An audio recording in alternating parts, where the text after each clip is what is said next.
Chapter 7. The Farm Village, Part 2. Lahan's brother stared fixedly at the earth. He reached down to check how it felt, and even put a bit of it in his mouth, then spat it out again. "What do you think?" Maomao asked, watching him work. A farmer's day started early. The sun was only just cresting the horizon, but Lahan's brother was already up and about. Maomao had been so tired she couldn't actually sleep well, and then she'd heard the sounds of the farmers up first thing in the morning. They were in the fields of the farming village where they had arrived the day before. The previous night, they'd asked the headman for permission to come out here, so here Lahan's brother was without further ado. Wheat was beginning to sprout in the field.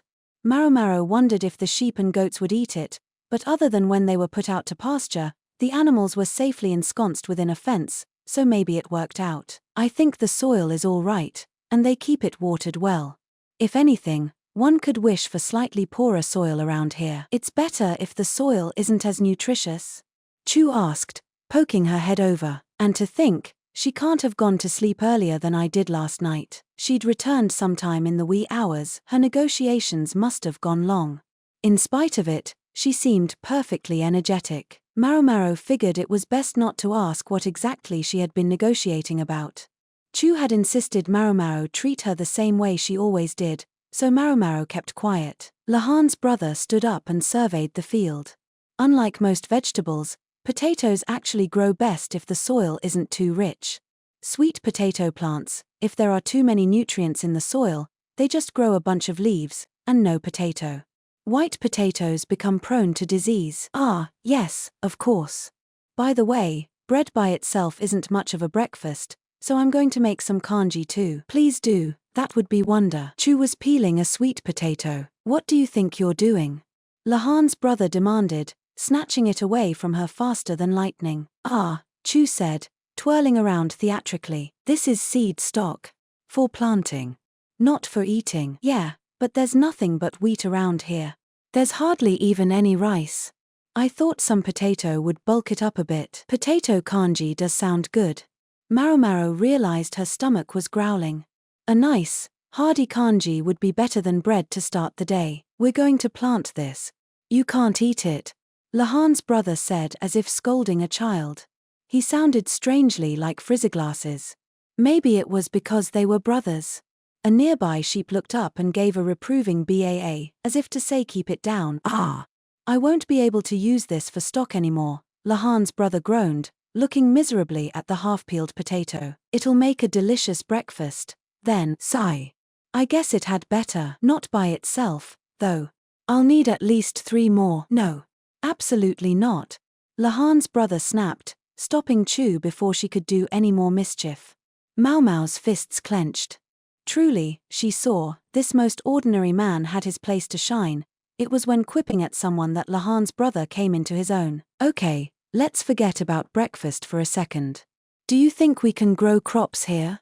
Personally, Maomao would have liked to enjoy observing a bit more of this back and forth, but if she didn't keep things moving they would never get anywhere. Lahan's brother crossed his arms.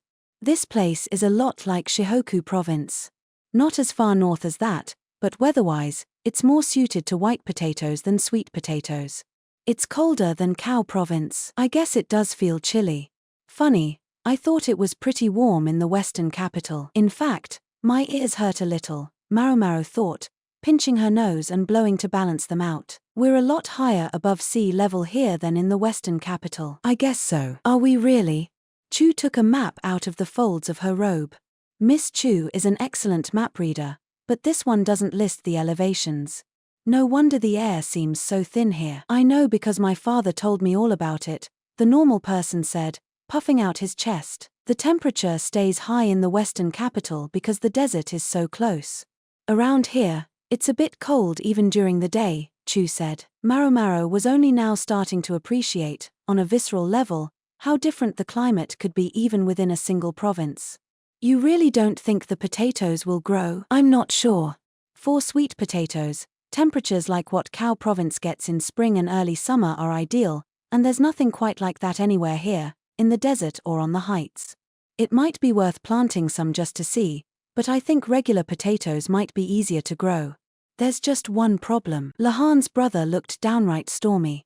There was clearly something about this situation that he didn't like. Suddenly he lunged toward the middle of the field and began stomping on the wheat, which was still hardly taller than grass. Maybe the farmers had been late planting it. "What's that you're doing? I think they're going to be very mad at you," Chu said, although she only stood and watched. "I'm the one who's mad. Look how few offshoots there are on this wheat. They haven't stomped it down at all." "Stomped it?" Maomao cocked her head, puzzled, as she watched Lahan's brother crisscross the field like an agriculturally inclined crab. "You have to tread on the wheat to encourage tillers. It makes the roots stronger too, and the wheat more resilient. But look at this field. They haven't been out here once. And not in any of the other fields either. More tillers means more ears. More ears means more harvests. Yet look at these pathetic crops. Wow. There's a real farmer for you." "Who's a farmer?" Who else?" Lahan's brother continued his ridiculous crab walk across the wheat field. He might not know it, like it, or want to admit it, but he was a farmer through and through. Chu must have decided the wheat treading looked like fun, because she joined Lahan's brother in traipsing back and forth around the field. At which point it became clear that if Maomao didn't join them, this would never end. They were still crab walking as the villagers began to wake up, then began to crowd and gawk, observing the visitors' bizarre behavior from a safe distance. Basin popped out from among the crowd. "What are you doing?" he asked. Personally, Maomao didn't want to be interrogated about strange behavior by a man with a duck on his shoulder. "You can't call what they do around here farming," Lahan's brother exclaimed from his place on the carpet. "Please keep it down during meals, okay?" Chu said. She was stuffing bread into her cheeks like a squirrel. Maomao and the others had gone back to their tent and decided to start by getting some breakfast. There was flatbread carrying skewers of sheep meat, and baozi. In the fireplace was a stew pot boiling with a soup of wheat and sheep meat. They were allegedly drinking tea, but it wasn't like any tea Maomao had ever had. The color was lighter than most and it was made with goat's milk instead of hot water. "Looks like dairy products and animal meat are the staples here. Not a lot of vegetables. There would probably have been even fewer if this weren't a farming village." They all ate together in the large tent. Chu's kanji wasn't ready in time, so it would be dinner. The peeled potato had been cut thin and was cooking on the hearth. Basin sat in front of the hearth, so Chu, Maomao, and Lahan's brother all got to sit somewhere warm.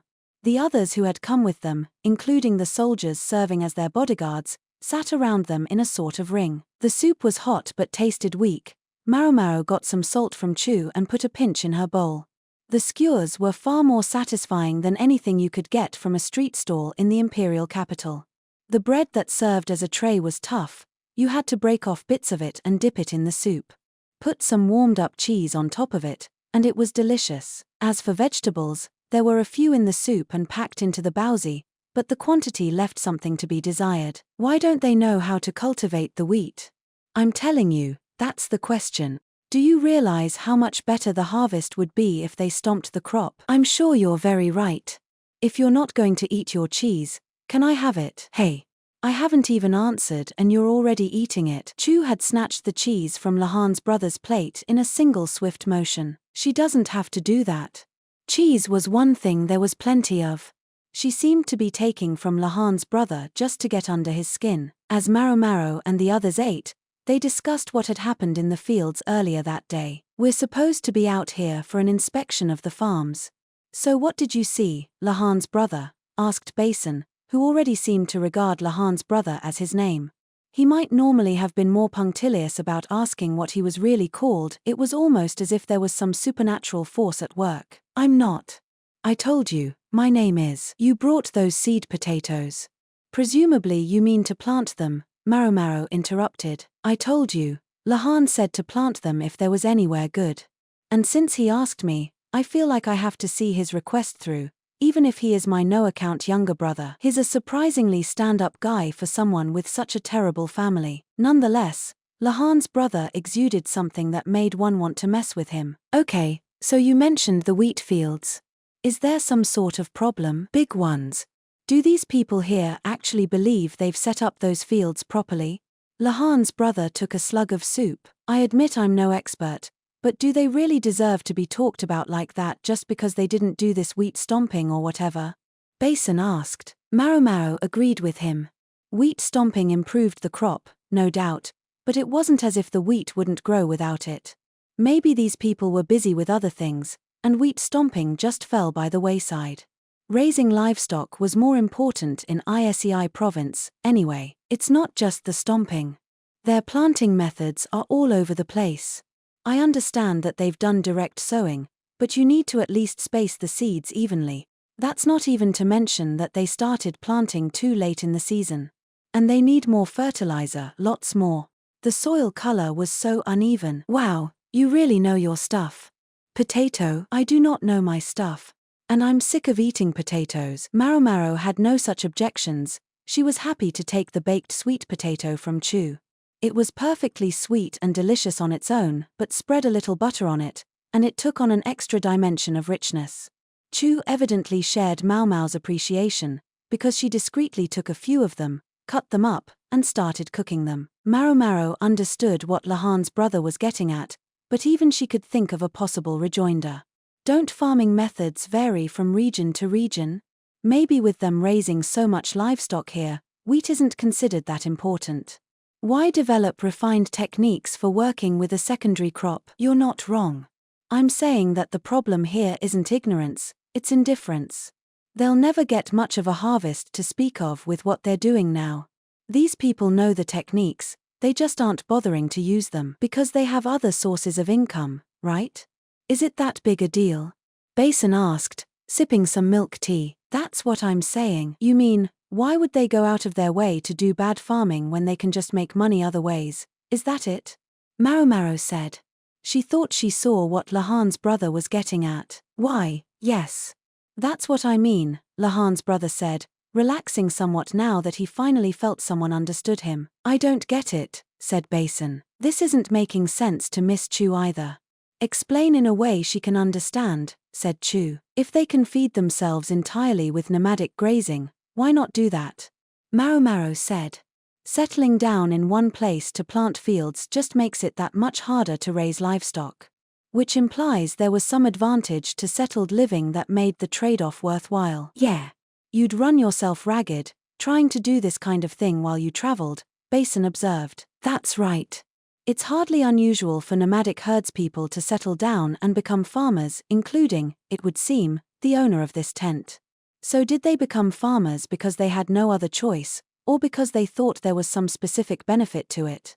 If they did it voluntarily, for the advantages, wouldn't you expect them to be more interested in improving their harvests? Lahan's brother nodded assiduously at Maomao's explanation, although the other two continued to look baffled. I guess I'm not much for explaining.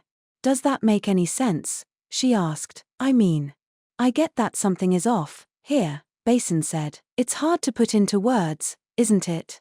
Chu said. Maomao groaned and took a bite of her potato, which had gone cold.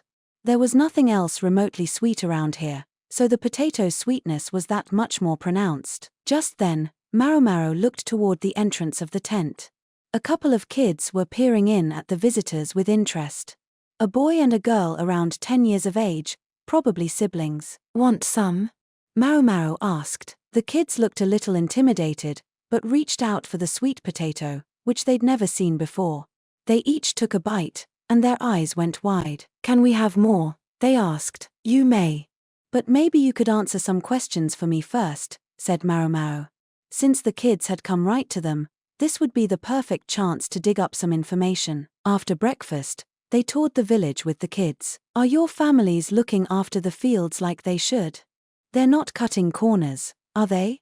Chu asked the siblings, not mincing words. The brother and sister shared a look. But you can't cut corners in a field, can you? Yeah, can you? I don't think kids this young are going to understand what you're getting at, Miss Chu. You think not, Miss Maomao? She gave the kids another cooked potato. The grown-ups say they can get money for starting fields. I don't know if that's what it means to cut corners, though. Money? You mean from selling the wheat? The older brother shook his head. Nah. They say you get the money even if you don't grow the crops, so life's easy. Hey, you kids. We told you to stay away from the guests, one of the adults roared, and the siblings ran off, frightened although not enough to drop their potatoes. No. Wait. Maomao called after them, but it was too late. They were already gone, so they get paid even if they don't grow anything? That sounded fishy. If it was true, it would explain why they didn't feel any compulsion to look after the crops. I'm sorry. Did those children do something wrong? Maomao asked. No, nothing, the villager said, although he continued to give Maomao and the others an apologetic look. In that case, Maomao wished he wouldn't have shouted.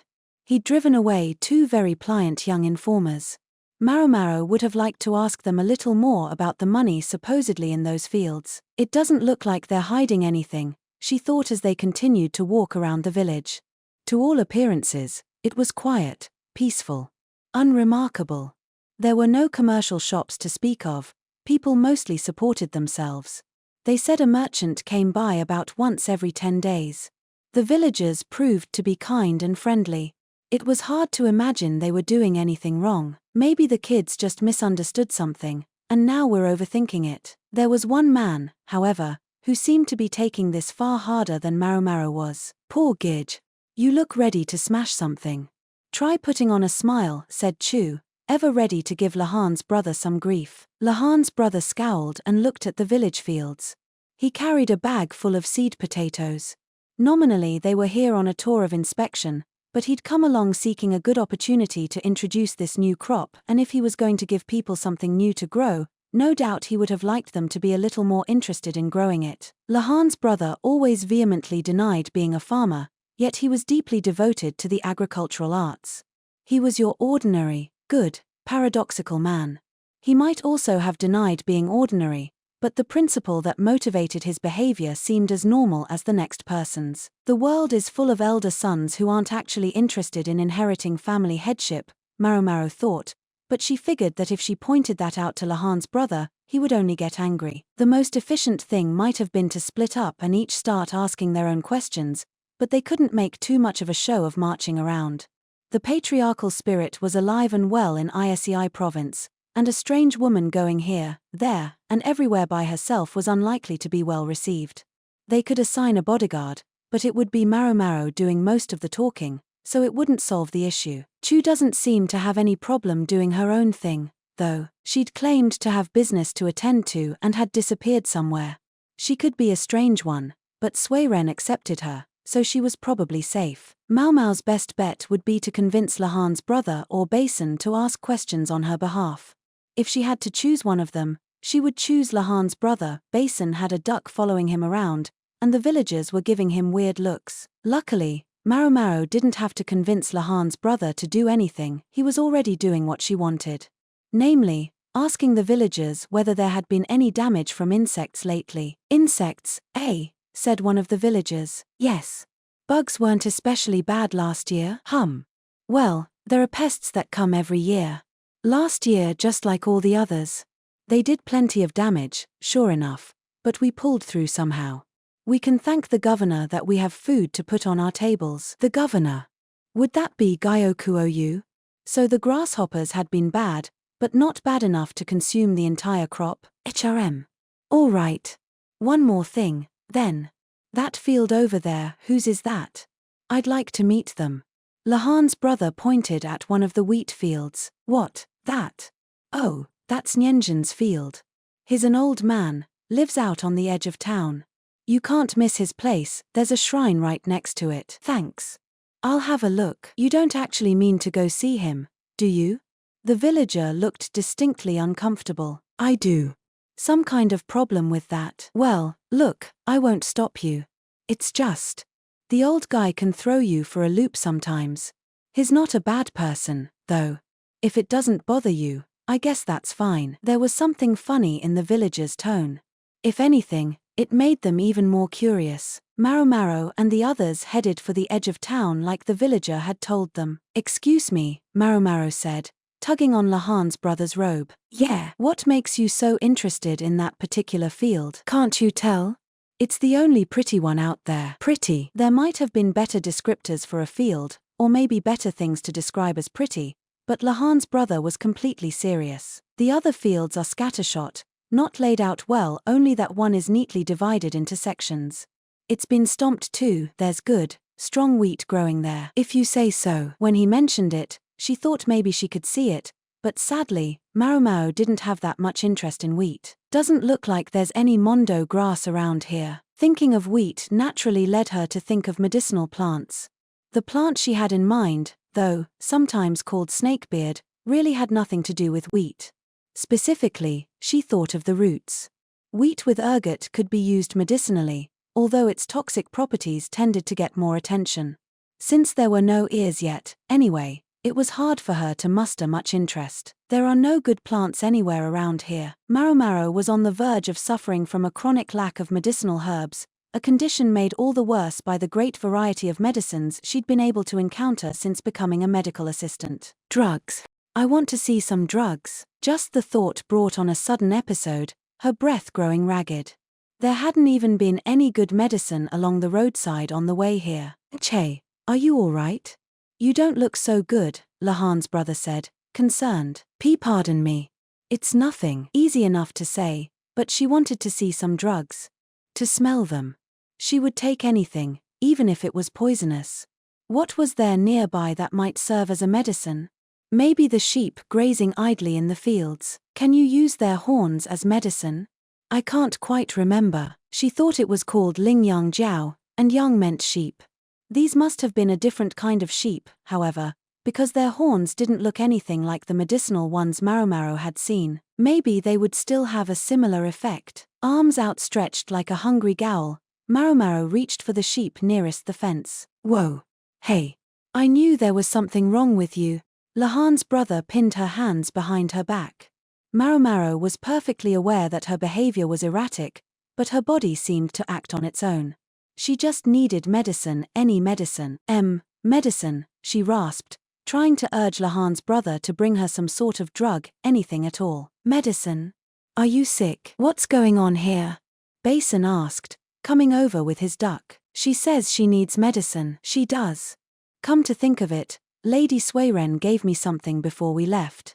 Basin plucked a cloth-wrapped object from the folds of his robe. She said that if the cat started to act strange, I should show her this. The package was marked 1. He unwrapped it slowly. It contained something dried. Seahorse, perhaps known better by the name dragon's bastard. Bizarre underwater lifeforms, not quite fish and not quite insects. Basin promptly hid the dried creature away again. No. Let's see here, Basin said, perusing a note that was tucked in the package. Quack, quacked the duck, reading over his shoulder. If Maomao starts acting funny, show her the contents of this package. However, you must not let her have them immediately. Once the job is done, she may have one of them. It was Basin reading the note, yet somehow Maomao heard Suiren's voice. It's her and that old hag. Suiren didn't handle Maomao quite the same as the madam of the verdigris house, but she had her ways, and they worked. She'd seen Jinshi dangle medicinal prizes in front of the apothecary enough times that she knew what worked on Maomao. The fact that she'd given Basin this thing, right down to the note, proved that she still saw him as a soft little boy who needed a nanny to show him how to get Maomao to do what he wanted. You heard the lady, Basin said. Have you recovered from your little attack? Yes, sir. All better. She flung her hands in the air to demonstrate. How can that be? Whoever heard of a medicine that works just by looking at it? Demanded Lahan's brother, not failing to interject. They say that sickness begins in the spirit. Anyway, don't worry about it. We need to hurry up and do our job, said Maomao. And get that seahorse. They did say seahorses boosted vitality. No, stop. This doesn't make sense. Something's wrong here. Something's wrong here. I don't know, Lahan's brother.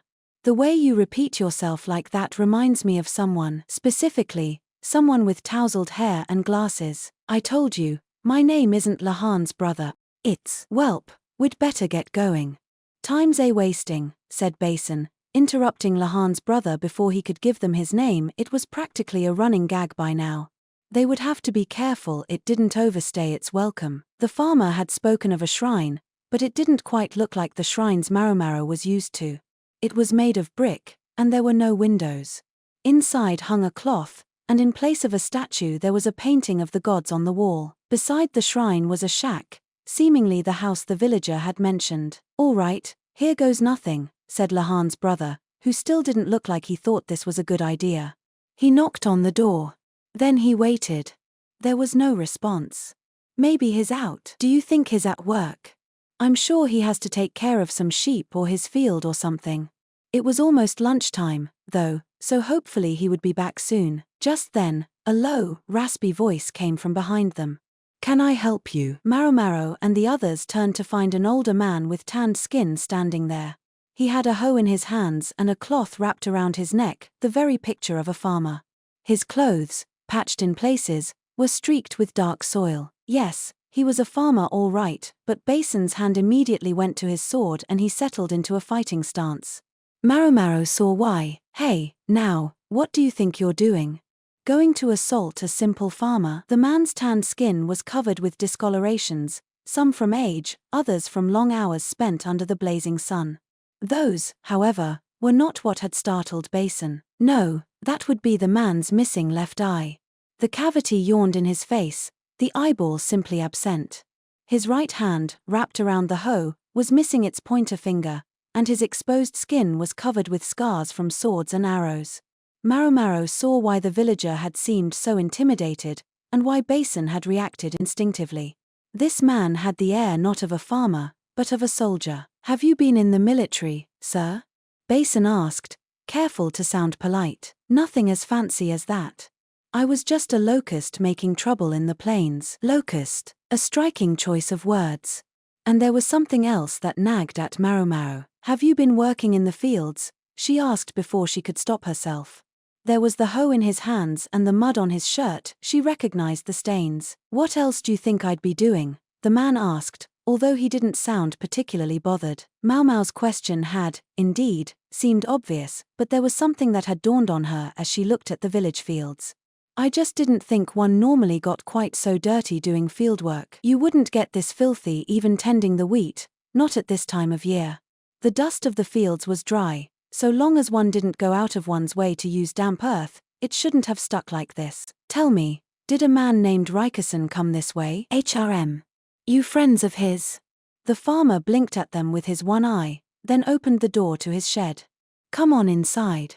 I can offer you goat's milk, at least." He leaned his hoe against the wall and ushered them in. The old man was indeed Nyenjin, and his house was as plain inside as it was outside. "It's a lot like my house, actually," Maomao thought, picturing her shack in the pleasure quarter. Nyenjin had a hearth, a cot, and a very modest table. That was about it aside from farm implements. His house seemed to be dedicated to farming much the way Maomao's was to medicine. "Judging by this room, he looks like a pretty simple man. Those scars all over his body, though those didn't seem like the marks of a man who'd made his living as an honest farmer." There were 3 chairs inside.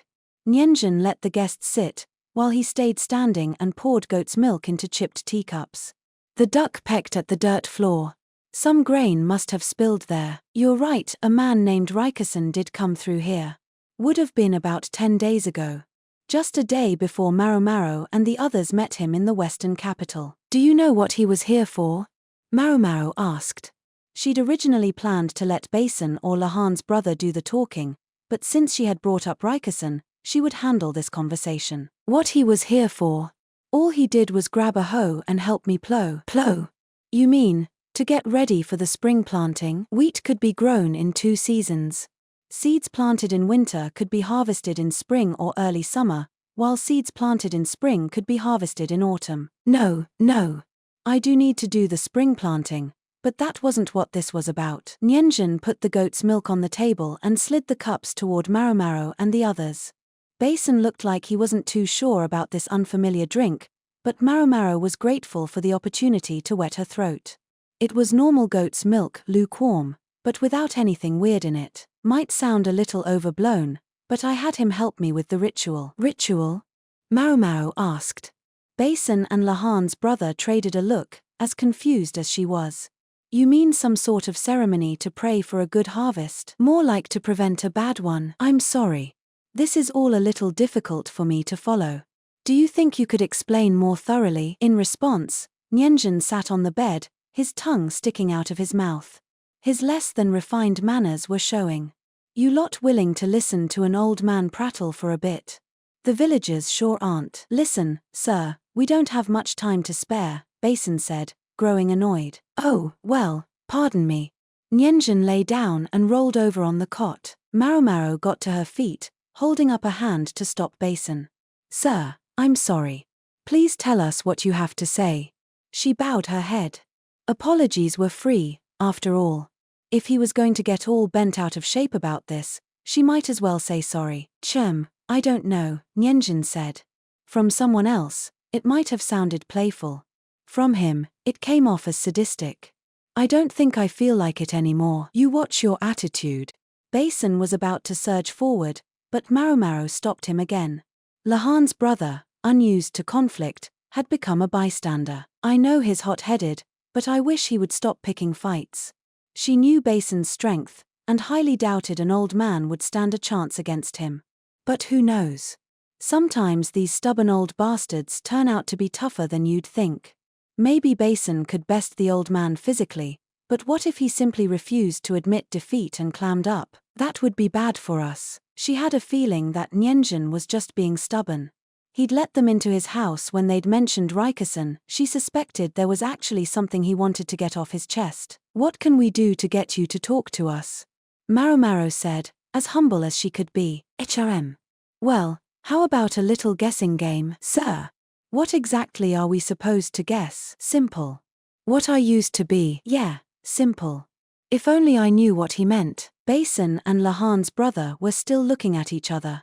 The duck did what Basin couldn't and pecked at the old man's feet. "All right, I'll take a shot," Basin said, but Nyenjin waved his hand with too few fingers. "I'm not asking you, kid. I'm talking to the girl there." "Kid."